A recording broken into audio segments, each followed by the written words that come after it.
Assalamualaikum warahmatullahi wabarakatuh. Yang terhormat Bapak Kepala Sekolah UPT SMA Negeri 17 Utara, yang saya hormati Bapak Ibu Guru beserta staf tata usaha. Terima kasih telah hadir di tempat ini guna melakukan aksi nyata saya, yaitu menyebarkan pemahaman dan penerapan pengalaman budaya positif di lingkungan sekolah. Oke. Saya Firna Anggreni, calon guru penggerak angkatan 11 dari UPT SMA Negeri 17 Luwu Utara.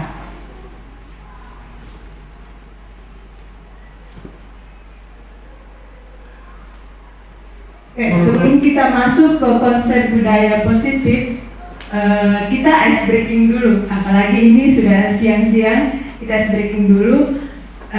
Semuanya waktu masih kecil pernah bermain tembak-tembakan?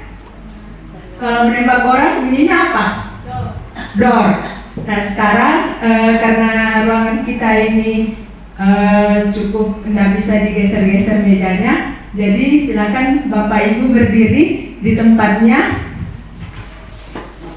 Kemudian sebutkan apa yang ada di pikirannya. Misalnya dalam pikiran saya adalah laptop. Maka misalnya di pikirannya Ibu Rizka apa sekarang? Buku. Maka saya katakan laptop, buku, door.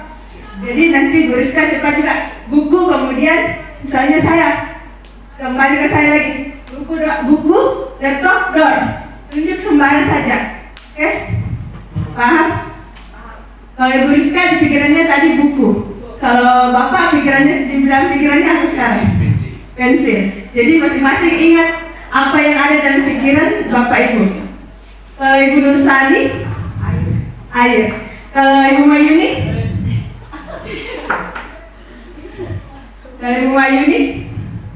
Bisa nggak HP? HP. Kalau Ibu Indah, meja. Jadi masing-masing ingat apa yang ada di masing-masing temannya. Jadi nanti sembarang siapa yang akan didor. Kalau Ibu Anja, pulpen. Kalau Ibu Fatma, tas. Kalau Ibu Pasoken, kacamata. Jadi masing-masing ingat. Ada yang pensil, buku, pulpen, HP, air, kacamata, tas, meja. Masing-masing ingat apa tadi. Jadi kita contoh dulu. Oke, sebelum kita mulai. Misalnya saya buku, door. Siapa yang mau ditembak? Ibu Rizka kan tadi buku tak? Kalau salah menunjuk berarti itu yang silakan duduk. Ya, misalnya saya laptop, buku, door. Nah, berarti Ibu Rizka tenang. Kalau bukan orangnya yang pas, berarti kita yang salah, berarti kita yang duduk. Oke? Jadi diulangi lagi tadi. Ibu Rizka tadi adalah buku, Bapak pensil, Ibu Nursani air, Ibu Mayuni HP, Ibu Indah meja, Ibu Anja pulpen, Ibu Fatma tas. Kalau Pak Sofian kacamata. Jadi sudah diingat? Sudah? Bisa dimulai? Kita percobaan satu dulu sebelum mulai. Oke? Kita mulai. Laptop, buku, door. Lanjut lagi. Bilang buku, laptop, door. Ya, baru saya balik. Laptop, air, door. Berarti Ibu Nursani lagi harus cepat. Siapa yang mau ditembak? Paham? Misalnya Ibu Nursani, air, kacamata, door. Berarti yang dia tembak adalah kacamata tadi. Oke? Jangan masuk Pak.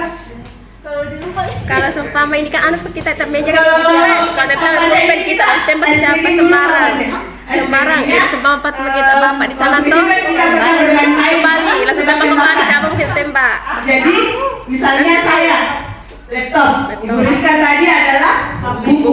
Saya tembak Ibu Rizka laptop, buku, door. Ibu Rizka harusnya buku sampai ditembak pensil, door. Jadi tadi yang pensil adalah Bapak kepala sekolah. Jadi nanti yang ditembak adalah kepala sekolah. Bisa dimulai kalau pamannya mau pilih apa? Dalam pikirannya sekarang. Meja pulpen, meja tas tur. Oke? Apa? Meja tas. Meja. Bisa tidak apa-apa dalam pikirannya. Kita percobaan dulu. Ya. Kue mie. Yang di pikirannya, terus di pikirannya. Mobil. Oke, jadi kita mulai karena ada baru masuk Pak Pande. Kita mulai. Tadi Pak Pande mobil, Bapak pensil, Ibu Rizka buku, Pak Sofian kacamata, Ibu Fatma tas, Ibu Anja pulpen. Kemudian Ibu Nursani adalah air. Jadi masing-masing ingat ya, bukan sekarang lagi namanya, bukan nama Ibu Nursani, Ibu Rizka. Tadi apa yang pikirannya? Kalau Ibu Mahyumi tadi adalah HP. Kemudian Ibu Indar adalah meja. Oke? Misalnya begini, saya mulai. Laptop, buku, door. Nah, baru Ya, terserah siapa yang mau ditembak. Boleh ditembak siapa? Iya, kita percobaan karena baru kita mulai. Misalnya saya, laptop, meja, door. Benar, Meja, buku dong. buku. Kalau kan saya, jadi harus tahu. Oh, saya ini buku. Ya, tuh gitu. Air, door. Ya. Tembak lagi. Ibu Mayuni tadi. Sudah ini tadi. Jadi konsentrasi namanya seperti Terserah mau ke meja, mau ke tas, mau ke kacamata terserah. ya, terserah siapa yang mau Ya, ditembak. terserah Bu, terserah. Ya, betul. Misalnya begini, saya lagi. Ya. Laptop, HP, door. HP, ya kita langsung. Kita tunjukin Ibu Mayuni Kita tinggi sana. tunjuk Ibu Heni, siapa yang Siapa mau tak? mau tunjuk? Ya langsung, ini tidak berpikir apa yang dalam pikiran kita, kemudian kita tembak siapa orang yang tadi yang itu. HP, pulpen, door. Ya, cepat. Kalau berpikir berarti sudah kalah. Oke? Nah, kita Mau Ya, dimulai ya. atau sudah mau dimulai seperti ini? Oke. Mau dimulai? Mulai bikin. Oke? Oke. Bisa dimulai? Semuanya fokus. Laptop, kacamata, door. Kacamata, air, Oh. mobil, buku, door. Iya. Buku, HP, door. HP, pulpen, door. Pulpen, bu, tas, door. Tas, meja, door. Meja, pulpen, door. Itu paling tadi pulpen. Ibu Anja, Sudah mati nih dia. berarti sudah karena Ibu Anja diam. Jadi kalau kita diam berarti sudah dianggap selesai karena lama berpikir. Terus lah. Ini berlanjut terus sampai ada yang menang. Mati bu berulang terus di Pak. Iya, berulang terus ini. Selalu berulang sampai ada yang tidak konsentrasi. Oh, sekira mati nih. Enggak, Pak. Tetap dia masih ada Pak. Nanti dia kalau dia lama berpikir berarti sudah dianggap gugur. Kalau langsung berarti dia masih terus lagi. Walaupun dia berapa kali untuk di umpan. Bisa dimulai lagi? Sampai kita lihat. Kita mulai. Laptop, pensil, door. Pensil, laptop, door. Laptop, air, door. Air, buku, door. Buku, HP, door. HP, mobil, door. Mobil, air, door. Mobil, Berarti benar saya. Karena guru saya adalah air tadi. Oke, berarti guru saya silakan duduk. Berarti masih ada beberapa yang tersisa pemainnya. Oke, jadi satu orang yang sudah gugur. Kita lanjut lagi. Laptop, meja, door. meja, buku, door. Buku, HP, door. HP, pulpen, door. Pulpen, tas, door. Berarti Ibu Anja lagi karena sudah konsentrasi. Berarti Ibu Anja gugur lagi. Ini konsentrasi Bapak Ibu. Jadi ini permainan ini bisa kita berikan di kelas supaya suasananya lebih menarik lagi. Kita bisa lanjut sampai ada pemenangnya. Bisa mulai? Oke, konsentrasi. Laptop, mobil, door. Mobil, pulpen. Berarti Bapak Anja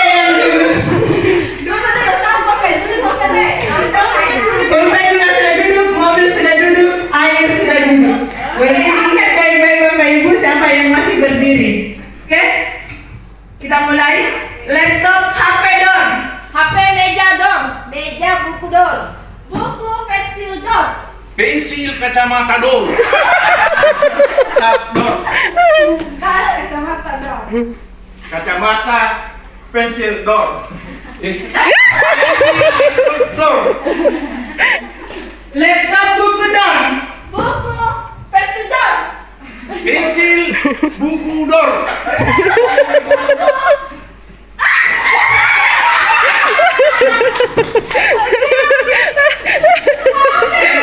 Silakan duduk Rizka. Ya masih ada 5 orang.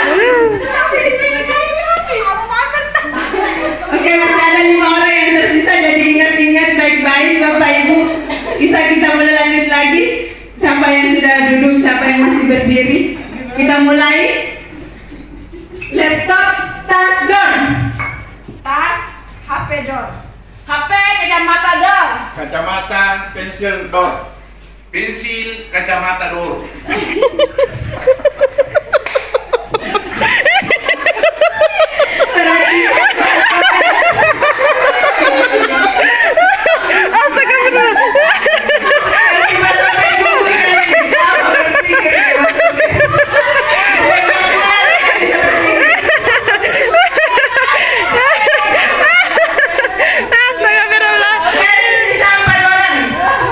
Sisa 4 orang kita lanjut lagi. Laptop meja dor. Meja HP dor. HP laptop dor. Laptop tas dor. Laptop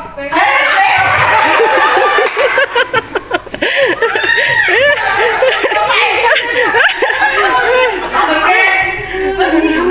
Tinggal 3 pesertanya. Luar biasa Bapak masih berdiri, kelihatannya masih luar biasa. Saya kan serasi kena balik. Oke, kita mulai. Laptop pensil dor.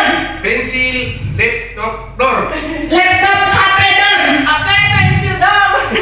Pensil laptop dor. Laptop meja dor. Meja HP dor. HP meja dor. Kali lama itu. Minta lama. Oke, berarti lagi 3 orang dengan saya. Berarti tinggal Ibu Mayuni dengan Bapak. Siapa kira-kira yang menang? Laptop pensil dor. Pensil laptop dor. Laptop HP dor. HP pensil dor. Pensil HP dor. HP laptop dor. Laptop HP dor. HP laptop.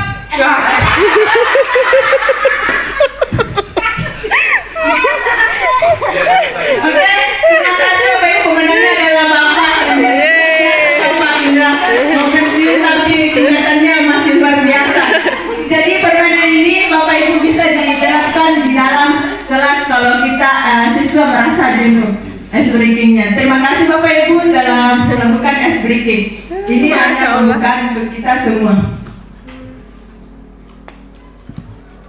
Oke, konsep budaya positif di sini ada 7. Perubahan paradigma belajar, kemudian ada disiplin positif, motivasi perilaku manusia, kemudian kebutuhan dasar, 5 posisi kontrol restitusi, kemudian keyakinan kelas dan segitiga restitusi. Jadi nanti akhirnya berada kita di segitiga restitusi. Perubahan paradigma baru. Pembelajaran dengan paradigma baru merupakan pembelajaran yang dirancang berdasarkan prinsip pembelajaran berdiferensiasi. Nah, berdiferensiasi di sini berarti tergantung kebutuhan murid, sehingga para murid belajar sesuai dengan kebutuhan berdasarkan tahap perkembangan sesuai teknologi psikologi modern untuk mewujudkan profil pelajar Pancasila. Di sini ada teori kontrol dari yang dikemukakan oleh Dr. William Glasser. Nah, di sini ada miskonsepsi selama ini tentang teori kontrol. Selama ini ada 4 miskonsepsi tentang makna kontrol. Kita selama ini kan hanya menganggap kita mengontrol siswa kita. Ternyata ada miskonsepsi di situ. Misalnya ilusi guru mengontrol murid. Jangan salah mengontrol. Jangan sampai kita nanti mengontrol, tapi yang dilihat adalah justru kita malah menghukum. Contohnya apabila kita menyuruh anak membersihkan toilet. Itu kan sebenarnya salah, mengontrol dalam artian yang salah. Oke? Kemudian ilusi bahwa kritik dan membuat orang merasa bersalah dapat menguatkan karakter. Jadi kita tidak membuat kritikan yang mematahkan semangat murid. Kemudian ilusi bahwa semua penguatan positif, efektif, dan bermanfaat. Dan yang terakhir adalah ilusi bahwa orang dewasa memiliki hak untuk memaksa. Jadi semua itu kita sebagai orang dewasa bukan untuk memaksa siswa. Bagaimana seseorang bisa berubah dari paradigma stimulus respon kepada pendekatan teori kontrol? Di sini ada Stefan mengatakan bahwa bila kita ingin membuat kemajuan perlahan, sedikit-sedikit ubahlah sikap atau perilaku Anda. Namun bila kita ingin memperbaiki cara-cara utama kita, maka kita perlu mengubah kerangka acuan kita. Ubahlah bagaimana Anda melihat dunia, bagaimana Anda berpikir tentang manusia. Ubahlah paradigma Anda, skema pemahaman dan penjelasan aspek-aspek tertentu tentang realitas. Sebelum kita lanjut, Bapak Ibu, kalau kita mengajar di kelas kan ada dua biasanya.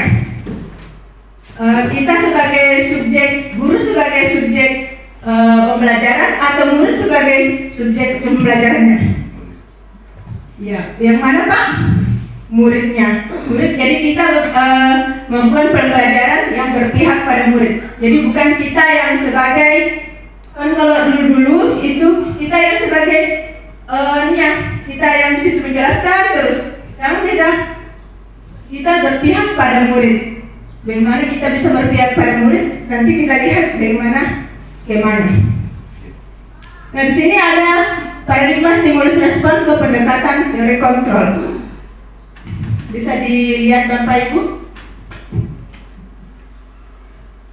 Yang awalnya stimulus responnya yaitu realitas kebutuhan kita sama.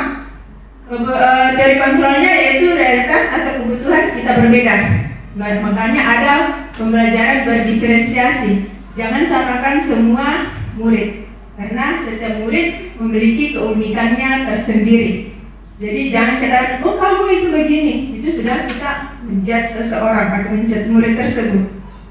Kemudian semua orang melihat hal yang sama. Teori kontrolnya yaitu setiap orang memiliki gambaran yang berbeda.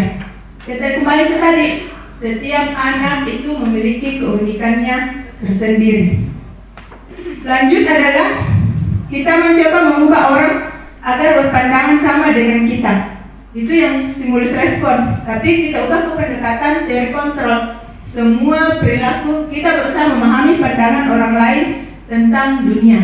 Jadi setiap orang, setiap murid itu memiliki pandangan yang berbeda atau pemikiran yang berbeda.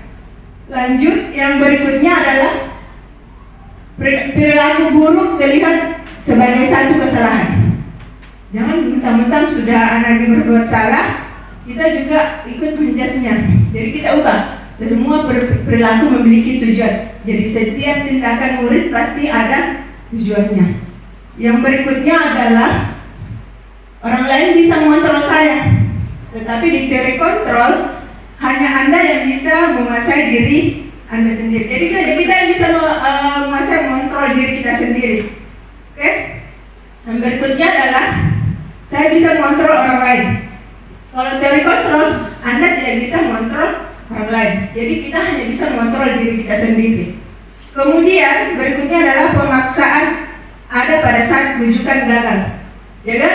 Kalau kita membujuk seseorang, kemudian atau membujuk murid, itu jangan kita langsung bujuk dengan paksa.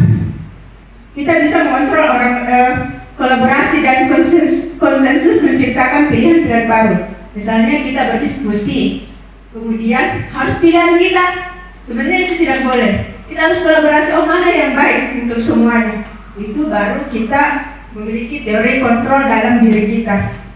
Kemudian yang terakhir adalah model berpikir menang atau kalah. Jangan sampai oh saya ini kalah, saya ini menang dalam teorinya. Tapi bagaimana kita model berpikirnya sama-sama kita menang bersama atau mengambil jalan, makanya tadi ada kolaborasi. Jadi kita ambil jalan tengahnya. Di sini disiplin positif.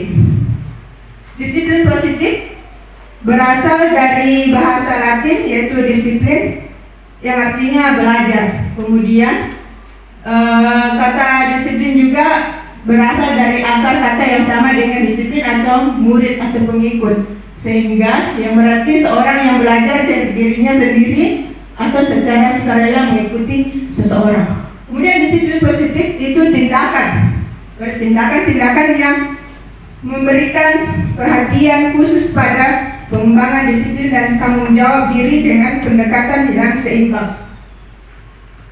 Kemudian cara mengajarkan murid bertanggung jawab dan menumbuhkan kesadaran diri berdasarkan nilai-nilai kebajikan. Jadi disiplin positif itu ada yang bisa gambarkan Bapak Ibu contoh disiplin positif yang Bapak Ibu kita ketahui selama ini?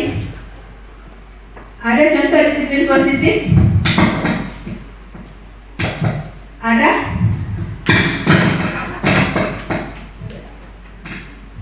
Iya, memberikan apresiasi terhadap anak yang misalnya menjawab pertanyaan. Memberikan apresiasi kepada anak yang menjawab, itu salah satu disiplin positif. Ada lagi Bapak Ibu? Contoh disiplin positif. Ada lagi? Sebelum kita masuk ke nilai-nilai kebajikan. Karena antara disiplin positif sampai akhir itu adalah sama semua. Ada nanti sampai urutan terakhir. Bertanggung jawab. Masuk tidak disiplin positif? Masuk. Datang tepat waktu. Masuk kan? Itu semua adalah disiplin positif. Sebenarnya disiplin positif itu selama ini kita sudah terapkan, tapi kita tidak sadar bahwa yang kita lakukan ini masuk ke dalam kategori disiplin positif. Nah, di sini ada 6 nilai kebajikan. Ini nilai-nilai kebajikan yang disepakati bersama, lepas dari suku, bangsa, agama, bahasa maupun latar belakang. Nilai yang pertama yaitu profil pelajar Pancasila, di mana kita beriman, bertakwa kepada Tuhan Yang Maha Esa dan berakhlak mulia. Itu nilai salah satu nilai kebajikan. Kemudian mandiri, bernalar kritis, berkebinekaan global, bergotong royong, kreatif. Semua ini adalah masuk dalam nilai-nilai kebajikan khususnya pada profil pelajar Pancasila. Kemudian ada satu institusi atau organisasi yaitu organisasi PEP. Sikap mandiri ada beberapa yaitu toleransi, rasa hormat, integritas, mandiri, menghargai, antusias, empati, pengetahuan, kreativitas, semua itu masuk dalam nilai-nilai kebajikan. Kemudian 9 pilar karakter yaitu cinta Tuhan dan segenap ciptaannya. Kemudian kemandirian dan tanggung jawab, hormat dan santun. Nah, semua itu adalah masuk dalam nilai-nilai kebajikan. Ini nilai yang ke-5. Nilai keempat, petunjuk seumur hidup dan keterampilan hidup. Nah, keterampilan hidup itu dapat dipercaya, lurus hati, kemudian pendengar yang aktif. Jadi kita harus jadi pendengar yang aktif. Kemudian tidak merendahkan orang lain. Kemudian memberikan yang terbaik dari diri. Kemudian kalau petunjuk hidup, kita peduli kepada orang, murid peduli pada orang. Kemudian dia dapat bekerja sama. Kemudian keingintahuan, usaha, berkolaborasi. Kemudian ada yang prinsip atau nilai-nilai kebajikan dari institusi The Seven Essential Virtues, yaitu empati, suara hati, kontrol diri, kemudian rasa hormat, kebaikan, toleransi, dan keadilan. Yang terakhir ini nilai-nilai kebajikan dari proyek nilai-nilai kebajikan. Ada peduli, kita rajin, integritas, keberanian, kebahagiaan, keadilan, itu semua adalah masuk dalam nilai-nilai kebajikan. Nah, 5 kebutuhan dasar manusia. Yang pertama, bertahan hidup.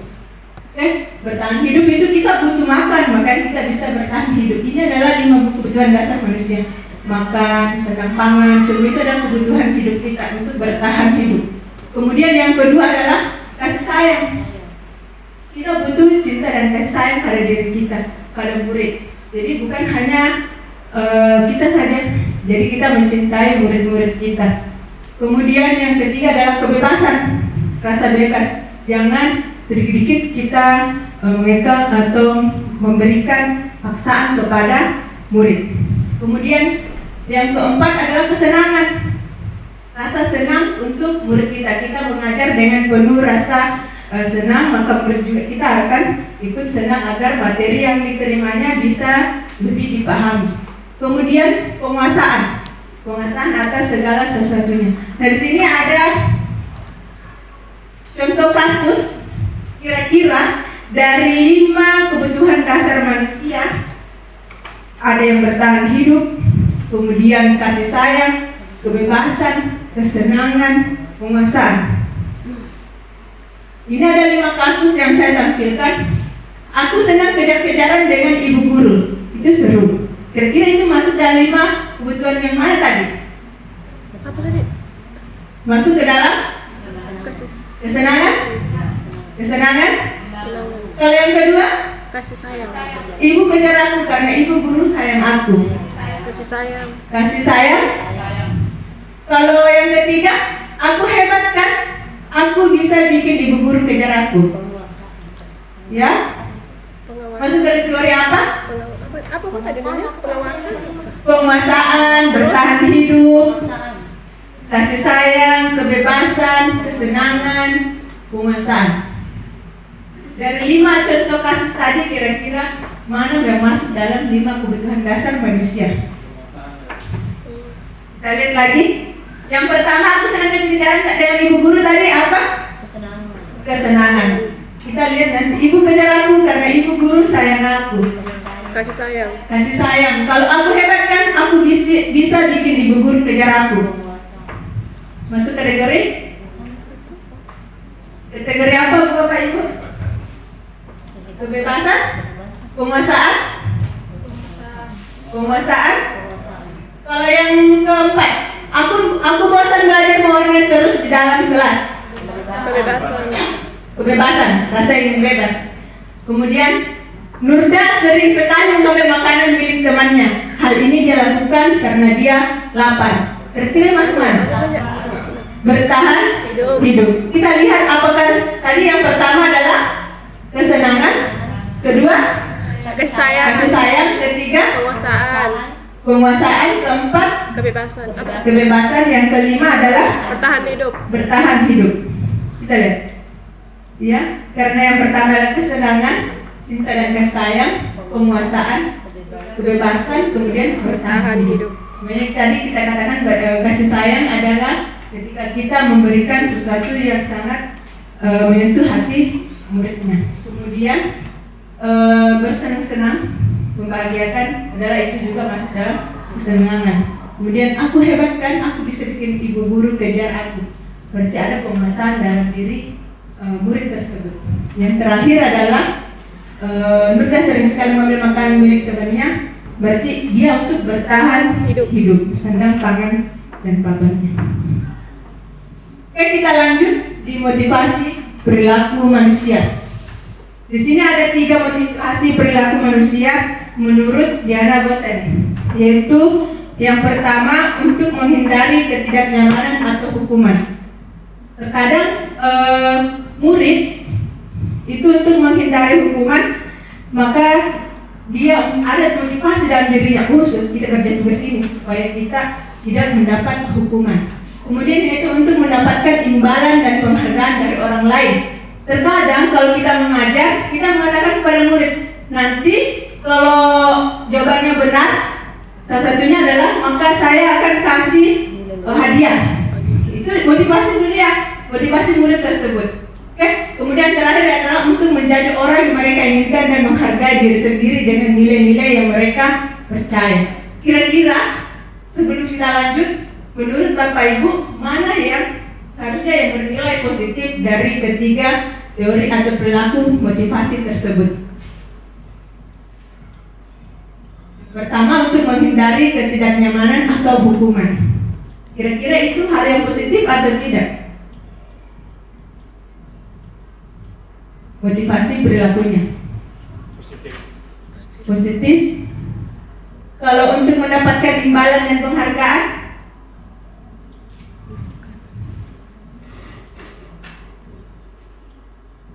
karena di sini kita harus sudah mulai terbuka tentang bagaimana cara kita memberikan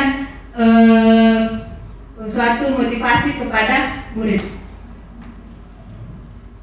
Kalau mendapatkan imbalan atau penghargaan dari orang lain, itu positif atau negatif untuk jangka yang panjang? Negatif dan jangka yang panjang. Kalau untuk menjadi orang yang mereka inginkan dan menghargai diri sendiri dengan nilai-nilai yang mereka percaya, positif. Dari ketiga teori ini, ada dua teori yang jangka panjangnya yang kurang baik. Memang awalnya kalau sudah tidak ada lagi suatu penghargaan tersebut, tidak ada lagi hukuman, maka motivasinya juga hilang. Itu bukan sesuatu yang jangka panjang. Ini motivasi eksternal atau dia jangkanya adalah tidak panjang. Karena kenapa? Ketika hukumannya sudah tidak berlaku lagi, maka murid tersebut tidak akan lagi termotivasi untuk belajar. Itu yang pertama. Jadi kalau kamu tidak mengerjakannya, saya hukum. Awalnya memang mereka termotivasi, tapi ketika hukuman itu sudah tidak ada lagi, maka kembali lagi dia tidak akan termotivasi untuk belajar.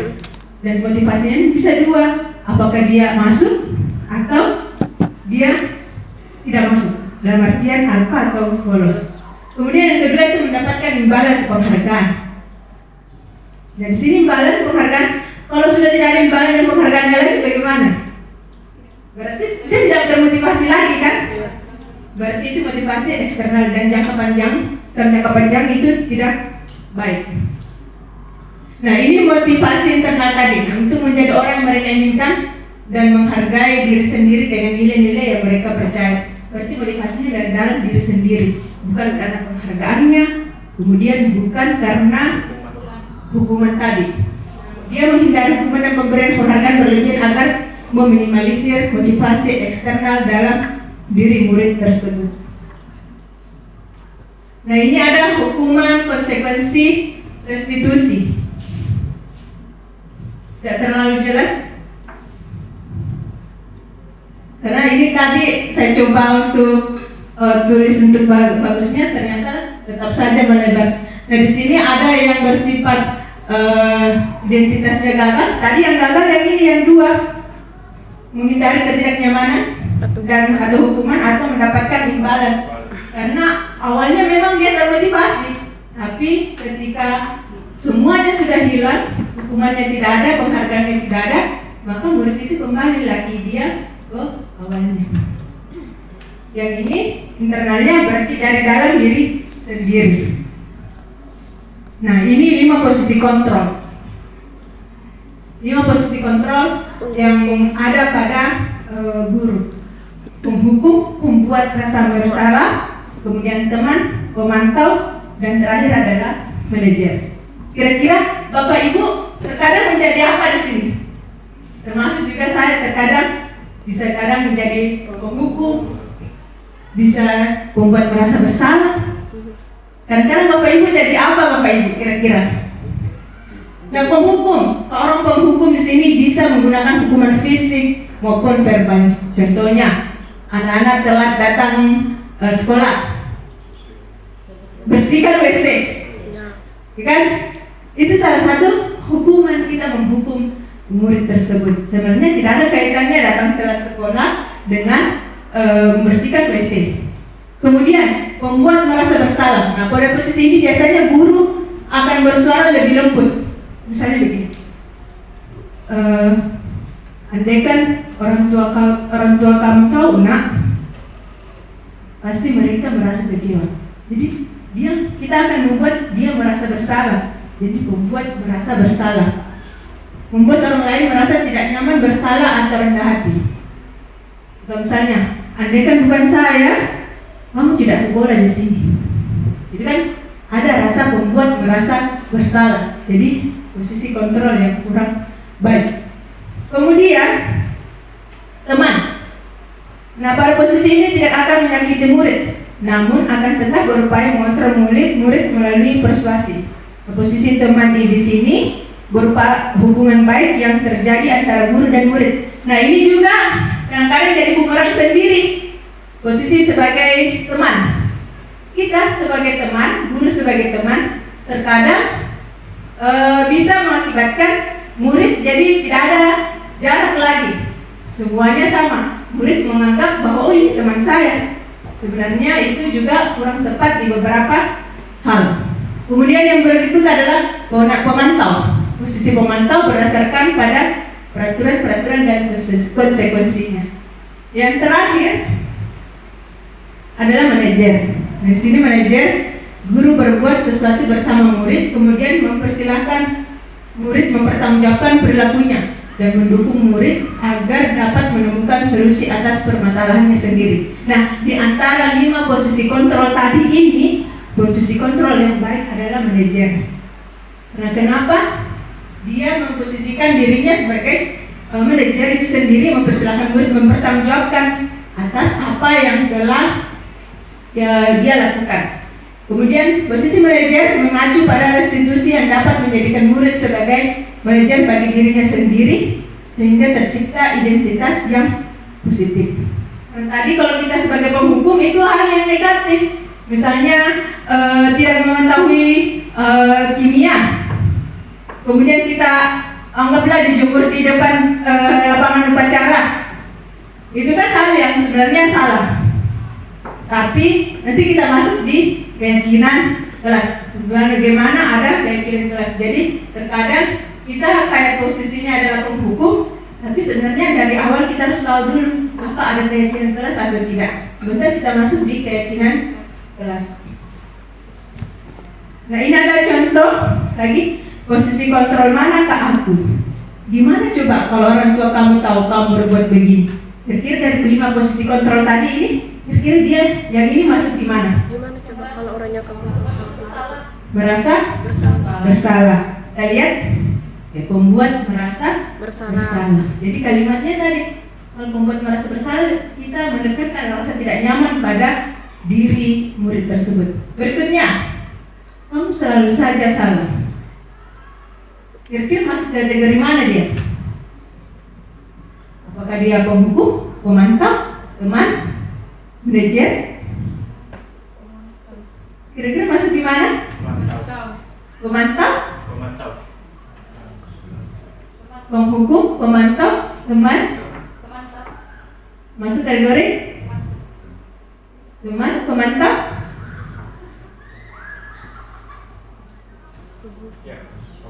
Pemantau kita lihat penghukum.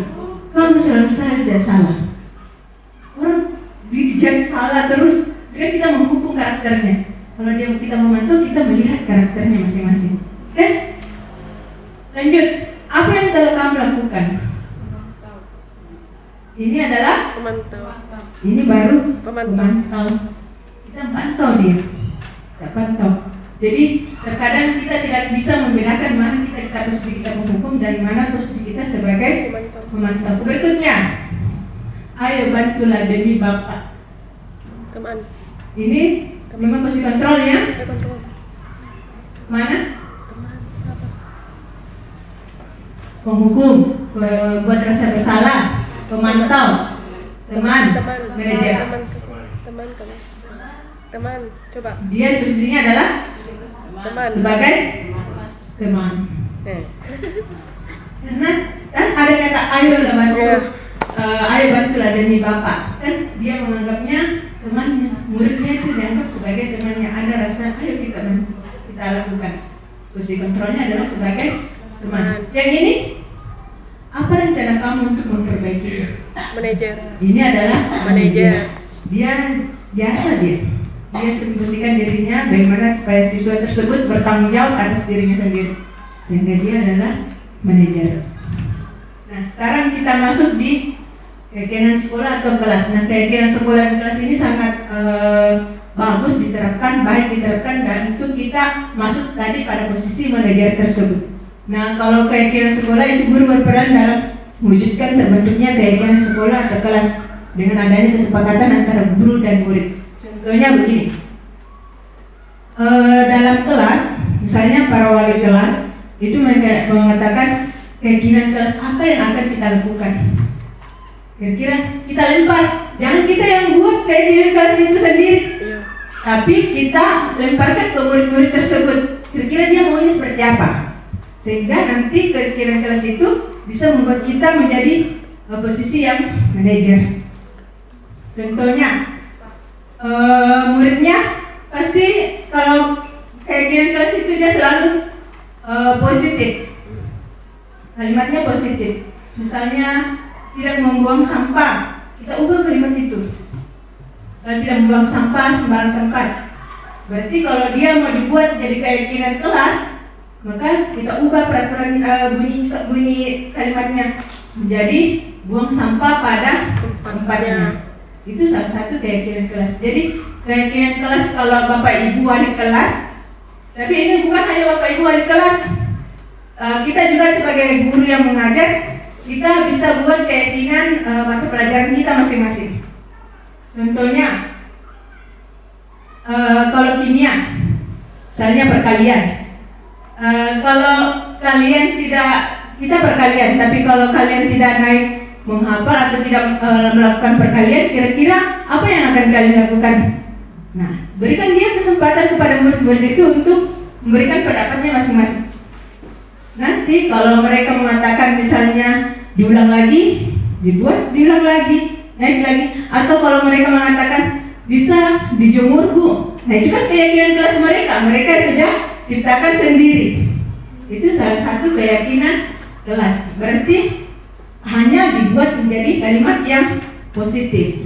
Kemudian keyakinan kelas itu berupa pernyataan universal yang mudah diingat, dipahami. Contohnya tadi, kalau membuang sampah, buang sampah pada tempatnya. Kemudian, ini ada langkah-langkah pembentukan keyakinan sekolah atau kelas, yaitu bersifat abstrak, berupa pernyataan universal, kemudian dibuat dalam pernyataan positif. Kemudian, sedikit saja agar mudah diingat. Jadi Bapak Ibu, keyakinan kelas itu sangat penting untuk proses pembelajaran, untuk proses di kelas, untuk proses di lingkungan sekolah supaya sekolahnya aman. Contohnya setiap hari, setiap duhur, setiap istirahat kedua isoma, kita melaksanakan sholat duhur berjamaah. Berarti kita buat keyakinan di sekolahnya, beribadah setiap jam 12 sesuai keyakinan yang dianut. Itu kan salah satu keyakinan kelas atau sekolah yang kita buat. Kemudian sesuaikan dengan kondisi sekolah atau kelas sehingga mudah diterapkan. Contohnya, tidak mungkin kita di sini mengatakan silakan membuang sampah di saat belakang. Padahal kan tidak sesuai tempatnya, di mana tempat membuang sampahnya. Ada tempat tersendiri untuk membuang sampah di sekolah kita ini. Jadi bukan sembarang tempat. Kemudian semua warga sekolah atau kelas dilibatkan dalam membuat keyakinan kelas. Jangan hanya 2 orang kita panggil Bapak Ibu untuk membuat keyakinan kelas. Misalnya kita panggil saja ketua kelasnya dengan bendaharanya atau sekretarisnya, tapi kita lakukan di dalam kelas. Kira-kira keyakinan kelas kita akan seperti bagaimana anak-anak sekalian? Mereka mengatakan sendiri supaya keyakinan kelas itu disepakati bersama-sama. Oke? Saya harap bisa diterapkan di kelasnya masing-masing supaya pembelajaran dapat berlangsung. Misalnya, dilarang memegang HP. Kalimat positifnya, menggunakan HP pada waktu-waktu tertentu atau mata pelajaran tertentu. Kalau dilarang kan, selama ini kan sekarang kan kita pembelajaran menggunakan teknologi. Jadi tidak semua anak-anak dilarang menggunakan HP, tapi ada beberapa hal mata pelajaran tertentu menggunakan HP. Kemudian yang lain, keyakinan kelas yang lain contohnya adalah datang tepat waktu. Itu kan juga keyakinan kelas. kita datang tepat waktu. Ini langkah dalam membuat keyakinan kelas. Pertama kita munculkan peraturan kelas tadi. Contohnya tadi dilarang membawa HP, dilarang membuang sampah. Itu kan masih peraturan. Kenapa masih peraturan? Karena kalimatnya juga masih dalam keadaan negatif, belum keadaan positif. Kemudian mengubah peraturan menjadi kalimat positif. Kan tadi dilarang membuang sampah. Itu kan peraturan. Awalnya dari peraturan, maka kita buat menjadi keyakinan kelas. Kemudian menjadikan keyakinan kelas dengan nilai-nilai kebajikan. Nilai-nilai kebajikan tadi yang ada 6 institusi itu atau organisasi itu kita kaitkan dengan nilai atau keyakinan kelas yang akan kita buat atau keyakinan sekolah.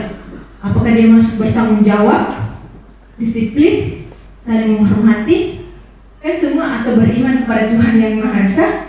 Itu semua masuk tidak ke dalam keyakinan kelas yang akan kita buat. Kemudian gambaran perilaku yang mencerminkan keyakinan kelas. Kemudian menentukan peran warga sekolah. Bagaimana perannya warga sekolah dalam situ? Bagaimana peran warga dalam kelas tersebut? Jadi semua jangan, makanya tadi saya katakan di awal, kita jangan membuat keyakinan kelas hanya dengan ketua kelas atau pengurus kelasnya saja, karena itu bukan lagi masuk dalam kategori keyakinan kelas, tetapi itu hanya beberapa orang saja. Sedangkan keyakinan kelas itu adalah seluruh warga dalam kelas tersebut. Terakhir, meninjau ulang atau merefleksi keyakinan kelas tersebut. Bagaimana, apakah semua sepakat atau tidak? Kalau masih ada yang tidak sepakat, tanyakan alasannya kenapa tidak sepakat. Jangan dipaksa, pokoknya harus begini. Itu kan pemaksaan. Jadi kalau kita membuat keyakinan kelas untuk murid atau di kelas kita atau dalam proses pembelajaran, kita tanya memang baik-baik, kenapa alasan tidak mau seperti ini? Kalau semuanya sepakat, baru kita jadikan dia adalah keyakinan kelas. Sekarang kita masuk di segitiga restitusi. Nah, ini akhir dari ketika kita suatu murid tadi yang terlambat datang dari 5 posisi kontrol yang kita lihat tadi itu, orang anak yang terlambat datang, kemudian kita suruh membersihkan WC, itu sebenarnya hal yang salah. Nah, ini ada segitiga restitusi, yaitu menstabilkan identitas, kualitas tindakan yang salah, kemudian menanyakan keyakinan. Makanya tadi pentingnya keyakinan sekolah atau keyakinan kelas. Dari sini kita buatkan segitiga restitusi untuk manajer sebagai guru, posisi kontrol kita dalam manajer. Di sini ada guru yang berperan sebagai manajer menggunakan segitiga restitusi. Karena segitiga restitusi ini kita tidak menghukum murid, tidak juga sebagai pemantaunya, tidak juga sebagai teman, atau tidak sebagai pembuat rasa bersalah. Jadi tahapan menstabilkan identitas. Pertama kita tanya dulu sekilas bertujuan untuk mengubah identitas anak yang gagal karena melakukan kesalahan menjadi orang yang sukses dari masa merasa sedih dan emosional hingga mampu menggunakan fungsi rasionalnya. Misalnya seorang siswa atau murid terlambat datang ke sekolah, kita panggil dulu, kita tanya-tanya, sekarang jam berapa? Sekarang sudah jam berapa? Apa ini keyakinan sekolah apa yang kamu menganggap? Kita tanya baik-baik. Contohnya ketika dia mengatakan saya telah datang karena membantu orang tua saya dulu. Kemudian respon kita, berbuat salah tidak apa-apa, nah. Kita terlambat itu bukan saya juga pernah terlambat. Maka itu kita menjadikan posisi kita menstabilkan identitasnya. Kemudian kalau kita tanya lagi, saya juga pernah membuat kesalahan seperti itu. Jadi tidak hati-hati di menstabilkan identitas, karena tidak semuanya responnya itu saya juga pernah membuat kesalahan seperti itu. Kira-kira kesalahan apa yang tidak baik dilakukan kalau kita merespon suatu hal? Kan misalnya kalau terlambat, saya juga pernah melakukan kesalahan tersebut. Saya terlambat Bapak, saya terlambat Bu, karena begini. Kan kita respon kita tidak masalah nak, saya juga pernah melakukan kesalahan seperti itu. Kira-kira ada kesalahan tidak yang dilakukan? Tapi jawabannya bukan ini, bukan membuat kesalahan seperti saya juga pernah melakukan kesalahan seperti itu. Kira-kira ada tidak? Ada tidak kesalahan yang kita kalau misalnya terlambat datang kan, kita juga kadang terlambat datang kan, karena alasan misalnya anak lah, ibu rumah tangga lah, kemudian mengurus ini itu dulu. Itu kan kesalahan yang kita pernah juga lakukan. Bukan respon kita ya tidak masalah nak. Saya juga pernah melakukan. Tapi ada kira-kira kalimat ini tidak bisa digunakan ketika muridnya mencuri. Tidak mungkin kita mengatakan juga bahwa tidak apa-apa nak, saya juga pernah melakukan kesalahan tersebut. Iya kan? Ketika menyontek, Bapak Ibu pernah menyontek atau tidak? Waktu masih SMA? Sekolah? Saya juga pernah. Ya, bagaimana bahasa itu kita bahasakan kepada murid kita sendiri? Yang benar mencuri masuk dalam kategori mencuri kan? Mencuri. Tidak mungkin kita tanya bahwa saya juga pernah melakukan kesalahan tersebut. Berarti bahasa ini saya juga pernah membuat kesalahan tersebut itu tidak semuanya digunakan di notasi atau kalimat-kalimat yang hasil dari siswa. Setelah kita menstabilkan identitas, muridnya sudah tahu, kemudian kita lihat. Kita tanya, kenapa alasan telatnya? Kamu pasti punya alasan. Dan kenapa? Kita tanya, kita perbaiki. Kamu pasti punya alasan kenapa terlambat. Kenapa kamu datang ke sekolah? Apa alasannya? Tapi kita tanya baik-baik.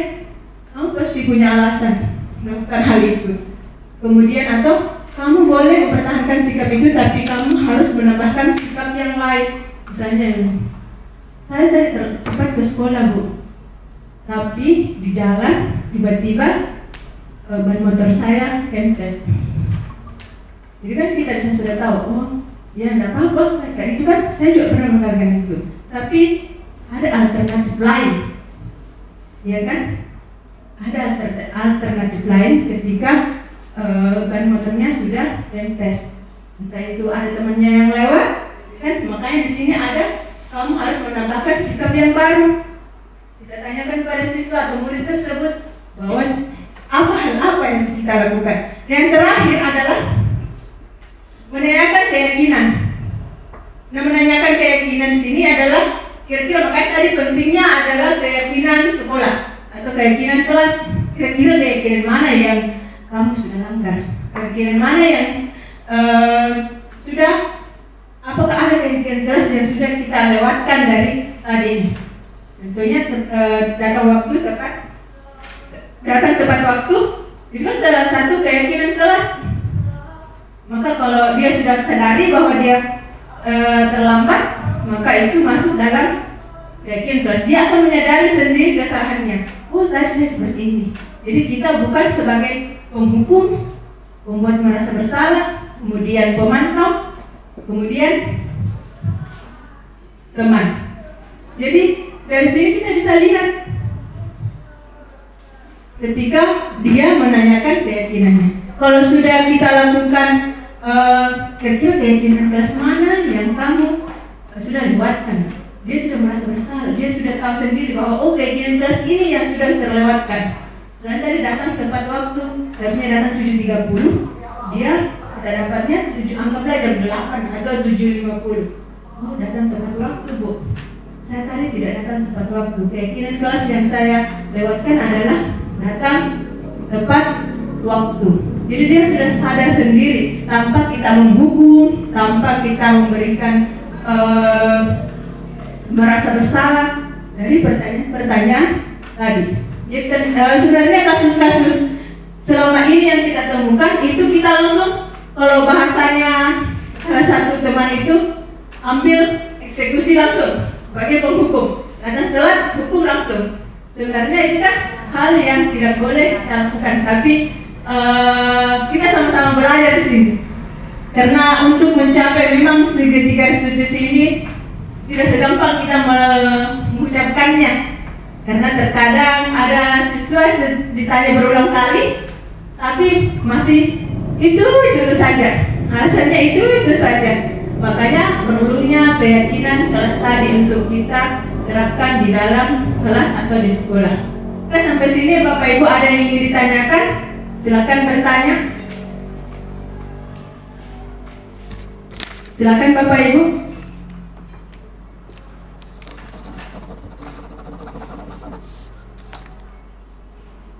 Ya silakan. Habis.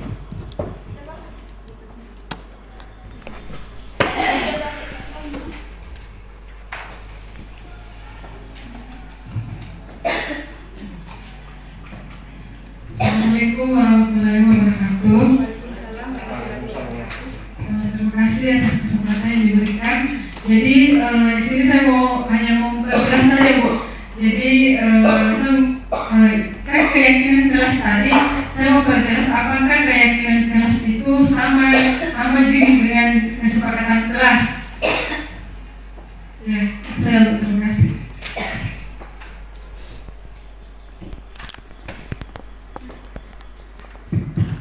Ya, terima kasih Bu Fatma. Keyakinan kelas dan kesepakatan kelas itu sama saja Bu. Kesepakatan yang telah dibuat antara kita dengan mata pelajaran kita dengan kelas, misalnya kelas 12 IPA atau kelas 10.1 atau kelas 10.2. Jadi kesepakatan kelas yang kita buat bersama.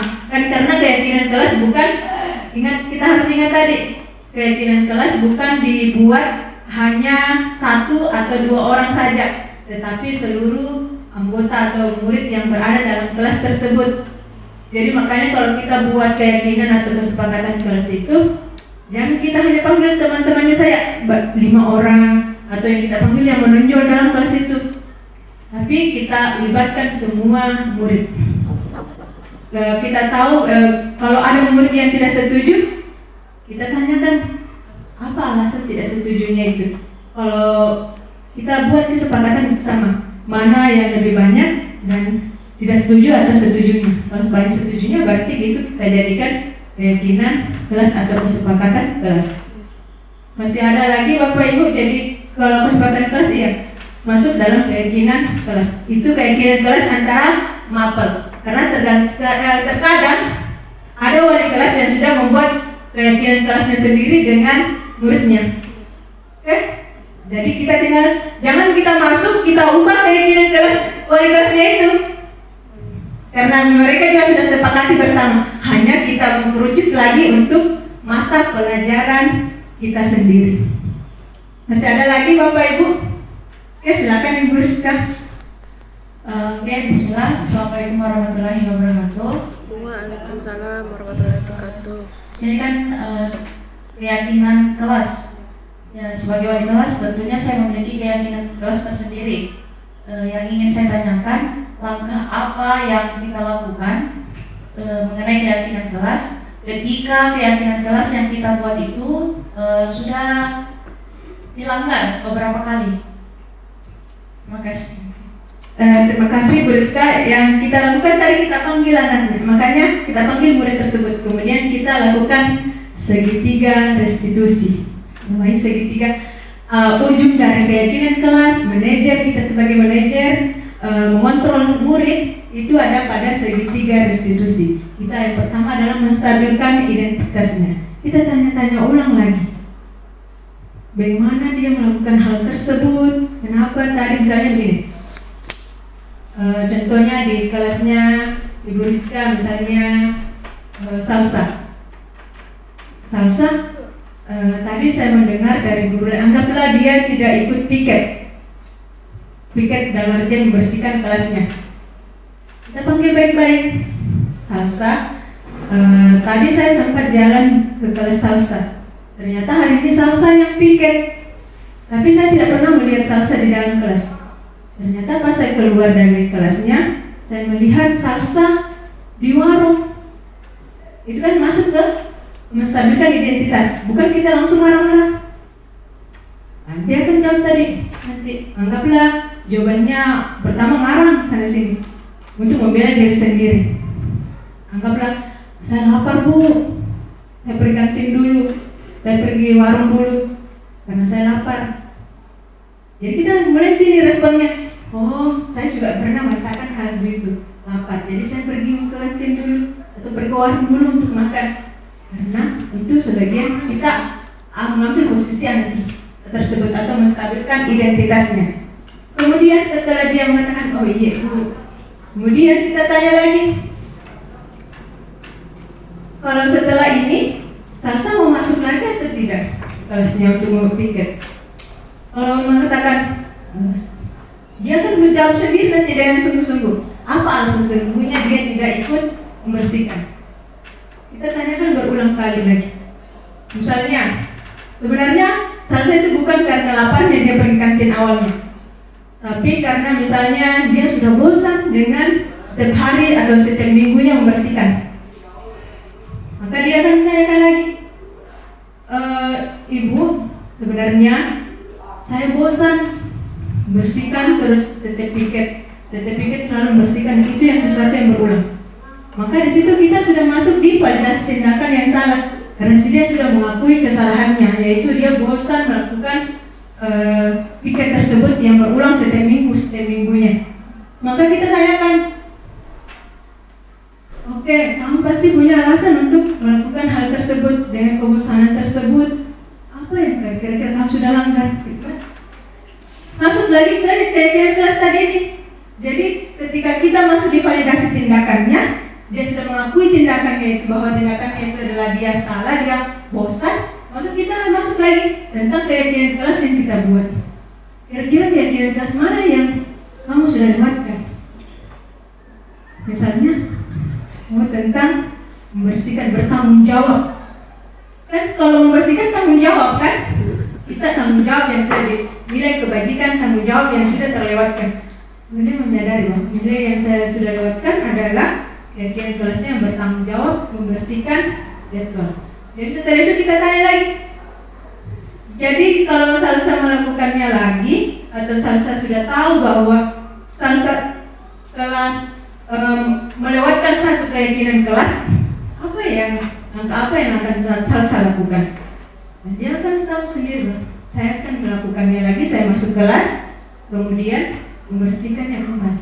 Jadi jangan kalau kita sudah panggil berulang kali, makanya kita jangan bosan-bosan untuk selalu memberikan, karena kita tidak tahu pernyataan atau kalimat mana yang akan membuka hati murid kita. Jadi segala sesuatunya dari hati itu akan sampai juga ke hati. Jadi bukan satu kali kita langsung panggil sudah mau berubah itu anak, pasti kadang dia kata iya bu saja, iya bu, tapi ujung-ujungnya kita tidak tahu kan, nanti berulang lagi. Jadi jangan bosan-bosan untuk memanggil anak tersebut. Itu adalah salah satu standar tantangan kita semua, termasuk saya pribadi. Masih ada lagi?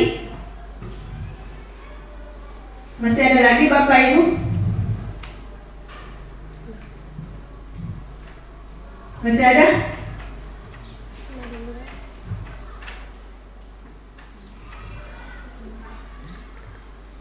Sudah tidak ada? Tidak ada? Saya rasa kita semua sama-sama belajar di sini tentang bagaimana kita mendisiplinkan disiplin positif, keyakinan kelas, terutama di sini segitiga restitusi. Karena segitiga restitusi ini ibaratnya kita lakukan hari ini, terkadang kita tidak bisa mengontrol diri kita, sehingga kadang-kadang bisa kalau kita sudah jengkel, namanya kita manusia biasa, kita sebagai posisi kontrol kita sebagai penghukum langsung. Ya, jadi sini kita terus sama-sama belajar, sama-sama saling mengingatkan satu sama lain agar kita lebih baik ke depannya.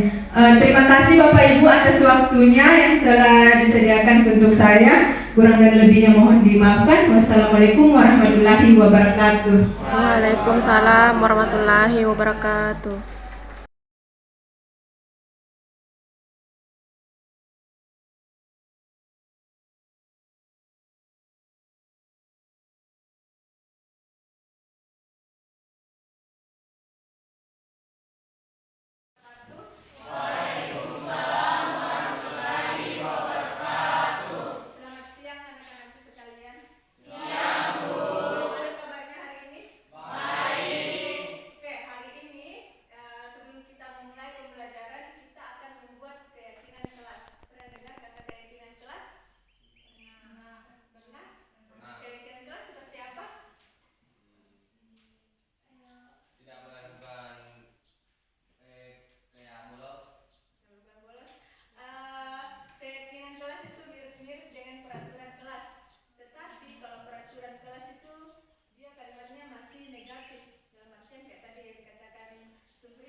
Lanjut salsa.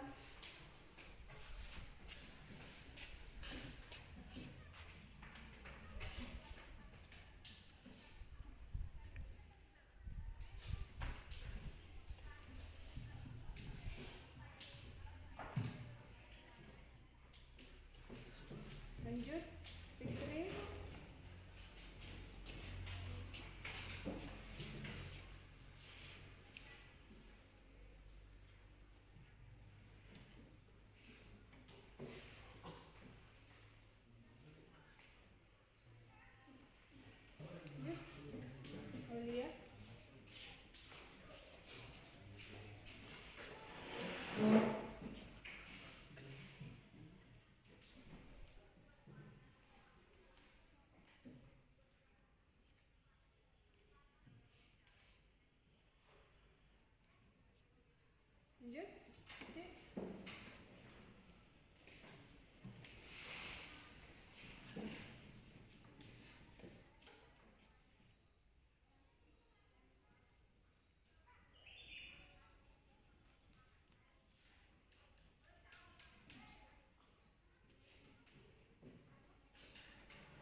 terakhir April.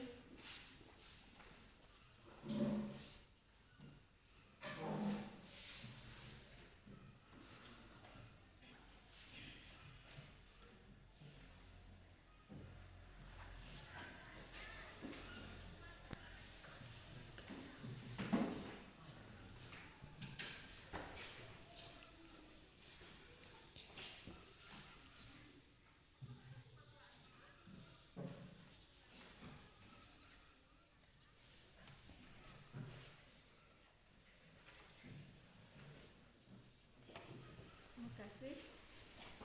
Jadi setelah kita penandatanganan keyakinan kelas,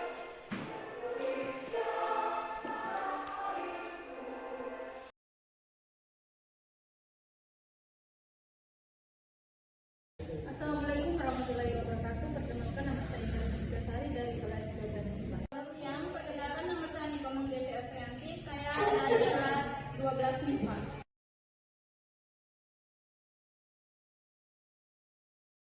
Sangat menyenangkan, sangat seru.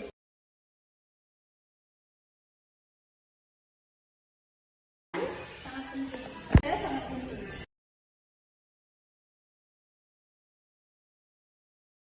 Karena untuk meningkatkan motivasi belajar siswa.